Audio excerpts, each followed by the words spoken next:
윤석열 대통령 석방을 위한 60회차 간호대 교수님의 장문의 기도.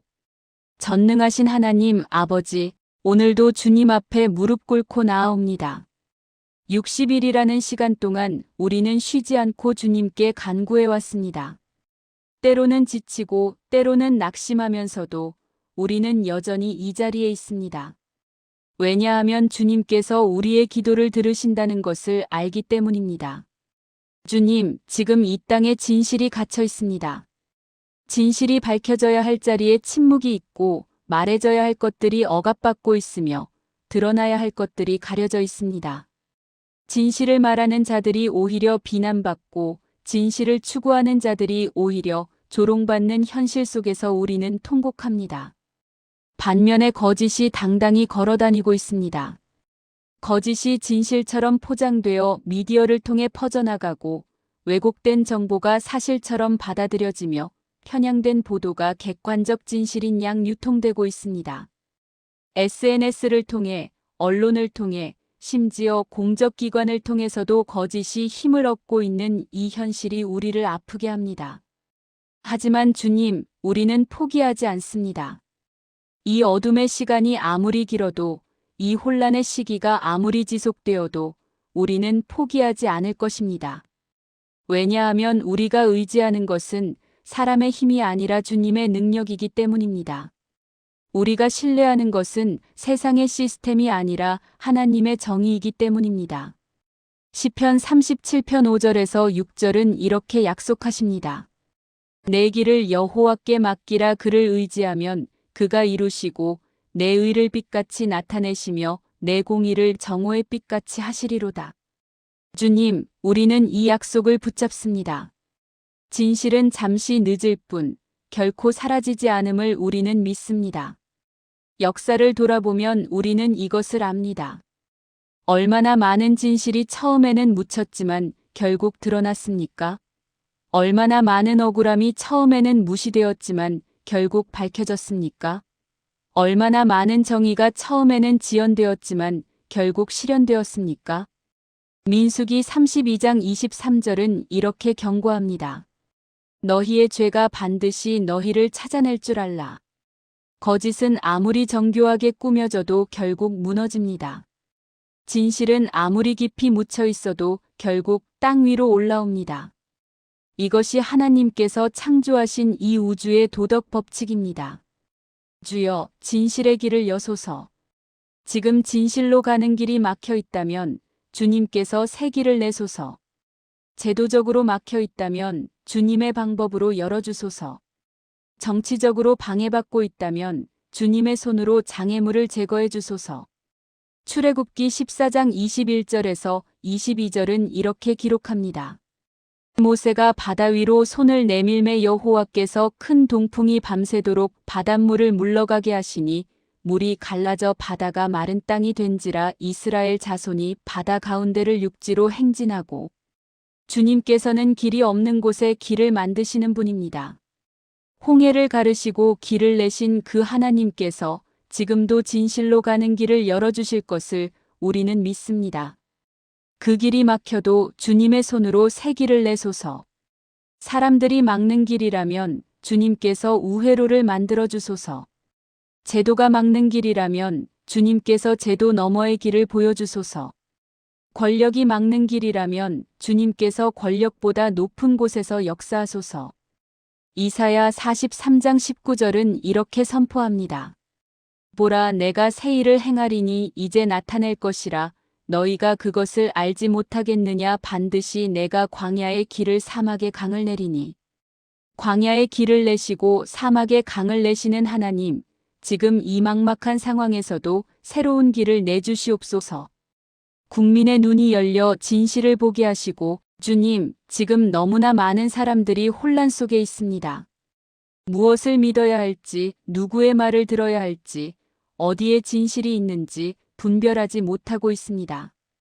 양편으로 갈라진 여론 속에서 사람들은 각자의 진영 논리에 갇혀 진실을 보지 못하고 있습니다. 요한복음 8장 32절에서 예수님은 이렇게 말씀하셨습니다. 진리를 알지니 진리가 너희를 자유롭게 하리라. 주님, 국민들이 진리를 알게 하소서. 진실을 보게 하소서. 편견의 안경을 벗고 선입견의 장벽을 넘어 순수하게 진실 그 자체를 바라볼 수 있게 하소서. 언론인들에게 객관성을 주소서. 그들이 특정 진영의 대변인이 아니라 진실의 전달자가 되게 하소서. 법조인들에게 공정성을 주소서. 그들이 권력의 도구가 아니라 정의의 수호자가 되게 하소서. 정치인들에게 양심을 주소서. 그들이 당리당략이 아니라 국익과 정의를 우선시하게 하소서. 국민들에게 분별력을 주소서. 그들이 선동과 왜곡에 흔들리지 않고 진실을 분별할 수 있는 지혜를 주소서. 잠언 2장 3절에서 5절은 이렇게 말합니다. 지식을 불러 구하며 명철을 얻으려고 소리를 높이며 은을 구하는 것 같이 그것을 구하며 감추어진 보배를 찾는 것 같이 그것을 찾으면 여호와 경외하기를 깨달으며 하나님을 알게 되리니. 주님, 이 나라 국민들이 진실을 은을 구하듯 감추어진 보배를 찾듯 찾게 하소서. 진심이 왜곡되지 않게 지켜주소서. 주님, 선한 의도가 악한 의도로 해석되고 정당한 행동이 부정한 행동으로 포장되며 옳은 결정이 그른 결정으로 왜곡되는 것을 우리는 봅니다. 시편 7편 8절은 이렇게 기도합니다. 여호와께서 만민을 심판하시오니 여호와여 나의 의와 내게 있는 성실함을 따라 나를 판단하소서. 주님께서는 모든 것을 아십니다. 겉으로 드러난 것뿐 아니라 마음의 중심까지 아십니다. 히브리서 4장 13절은 이렇게 말합니다. 지으신 것이 하나도 그 앞에 나타나지 않음이 없고 우리의 결산을 받으실 이의 눈앞에 만물이 벌거벗은 것 같이 드러나느니라. 주님, 모든 진심을 아시는 주님께서 그 진심을 지켜주시고 왜곡하는 자들의 입을 막아주소서. 특별히 윤석열 대통령을 위해 기도합니다. 주님, 그가 지금 어떤 상황에 처해 있는지 주님께서 아십니다. 그의 모든 결정과 행동의 동기를 주님께서 아십니다. 사람들은 겉으로 드러난 것만 보지만 주님께서는 마음의 중심까지 보십니다. 사무엘상 16장 7절은 이렇게 말합니다. 여호와께서 사무엘에게 이르시되 그의 용모와 키를 보지 말라. 내가 이미 그를 버렸노라. 내가 보는 것은 사람과 같지 아니하니 사람은 외모를 보거니와 나 여호와는 중심을 보느니라. 주님, 그의 중심을 아시는 주님께서 그를 변호해 주소서. 그가 옳은 일을 했다면 그것이 밝혀지게 하시고 만약 잘못이 있다면 그것도 공정하게 다루어지게 하소서. 하지만 정치적 보복이나 편파적 판단이 아니라 오직 진실과 법에 따라 판단되게 하소서. 그에게 힘을 주소서. 이 어려운 시간을 견딜 수 있는 영적, 정신적, 육체적 힘을 주소서. 그의 가족을 보호하소서. 이 고난의 시간에 그들이 서로를 위로하고 격려하며 주님께 더욱 의지하게 하소서. 그를 둘러싼 모든 법적, 정치적 과정이 공정하게 진행되게 하소서. 어떤 편견이나 선입견 없이 오직 진실과 법에 따라 모든 것이 판단되게 하소서. 주님, 우리는 특정 개인을 옹호하려는 것이 아닙니다. 우리는 단지 진실이 밝혀지기를, 정의가 실현되기를, 공정한 과정이 진행되기를 기도하는 것입니다. 만약 잘못이 있다면 그것이 드러나야 하고 만약 억울함이 있다면 그것이 풀려야 합니다. 이것이 우리가 원하는 것입니다. 미가 6장 8절은 이렇게 말합니다. 사람아 주께서 선한 것이 무엇임을 내게 보이셨나니 여호와께서 내게 구하시는 것은 오직 정의를 행하며 인자를 사랑하며 겸손하게 내 하나님과 함께 행하는 것이 아니냐. 주님, 이 땅에 정의가 행해지게 하소서. 진정한 정의가 하나님의 정의가 이루어지게 하소서. 또한 이 상황으로 고통받는 모든 분들을 위해 기도합니다. 정치적 혼란으로 불안해하는 국민들, 경제적 어려움을 겪고 있는 서민들, 미래에 대한 희망을 잃어가는 청년들, 이 나라의 방향성에 대해 걱정하는 모든 분들을 위해 기도합니다. 주님, 이 땅에 평화를 주소서. 분열이 아니라 화합을, 갈등이 아니라 소통을, 증오가 아니라 사랑을 주소서. 에베소서 4장 3절은 이렇게 권면합니다. 평안에 매는 줄로 성령이 하나 되게 하신 것을 힘써 지키라. 주님, 이 나라가 다시 하나 되게 하소서. 좌와 우로 극단적으로 갈라진 이 나라가 중심을 찾게 하소서. 서로를 적대시하는 대신 대화하고 서로를 정죄하는 대신 이해하며 서로를 공격하는 대신 존중하는 문화가 자리 잡게 하소서. 주님, 우리는 지금 역사의 중요한 순간에 서 있습니다. 이 순간의 결정들이, 이 시기의 선택들이 우리 자녀들의 미래를, 이 나라의 운명을 결정할 것입니다. 그래서 우리는 더욱 간절히 기도합니다. 주님께서 이 나라를 불쌍히 여기소서. 대한민국을 긍휼히 보시고 이 땅을 치유하소서. 역대하 7장 14절은 이렇게 약속하십니다. 내 이름으로 일컫는 내 백성이 그들의 악한 길에서 떠나 스스로 낮추고 기도하여 내 얼굴을 찾으면 내가 하늘에서 듣고 그들의 죄를 사하고 그들의 땅을 고칠지라. 주님, 우리가 스스로 낮추고 기도하며 주님의 얼굴을 찾습니다. 우리의 죄를 사하시고 이 땅을 고쳐주소서. 마지막으로 우리 자신을 위해 기도합니다.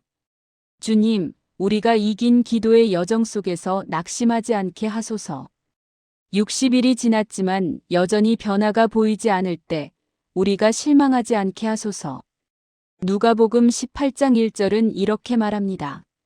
예수께서 그들에게 항상 기도하고 낙심하지 말아야 할 것을 비유로 말씀하여 주님, 우리가 항상 기도하고 낙심하지 않게 하소서.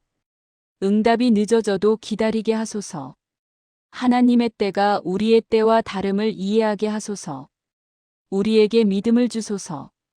보이지 않는 것을 믿는 믿음, 이해할 수 없어도 신뢰하는 믿음, 어두워도 빛을 바라보는 믿음을 주소서. 우리에게 소망을 주소서. 이 상황이 아무리 어렵고 복잡해 보여도 주님께서 모든 것을 선으로 바꾸실 것이라는 소망을 주소서. 우리에게 사랑을 주소서. 우리와 다른 의견을 가진 사람들도 사랑할 수 있는 사랑, 우리를 반대하는 사람들도 위해 기도할 수 있는 사랑을 주소서. 고린도전서 13장 13절은 이렇게 말합니다. 그런즉 믿음, 소망, 사랑 이 세 가지는 항상 있을 것인데 그 중에 제일은 사랑이라. 주님, 이 어려운 시기에 믿음과 소망과 사랑을 잃지 않게 하소서. 주님, 이 모든 기도를 우리 주 예수 그리스도의 이름으로 드립니다. 예수님께서 이 땅에 오신 것은 진리를 증언하기 위함이었습니다. 요한복음 18장 37절에서 예수님은 이렇게 말씀하셨습니다. 내가 이를 위하여 태어났으며 이를 위하여 세상에 왔나니 곧 진리에 대하여 증언하려 함이로다. 무릇 진리에 속한 자는 내 음성을 듣느니라. 진리이신 예수님의 이름으로 이 땅에 진리가 승리하기를 기도합니다. 의로우신 예수님의 이름으로 이 땅에 의가 강물처럼 흐르기를 기도합니다. 공의로우신 예수님의 이름으로 이 땅에 공의가 실현되기를 기도합니다. 예수님의 이름으로 기도드립니다. 아멘.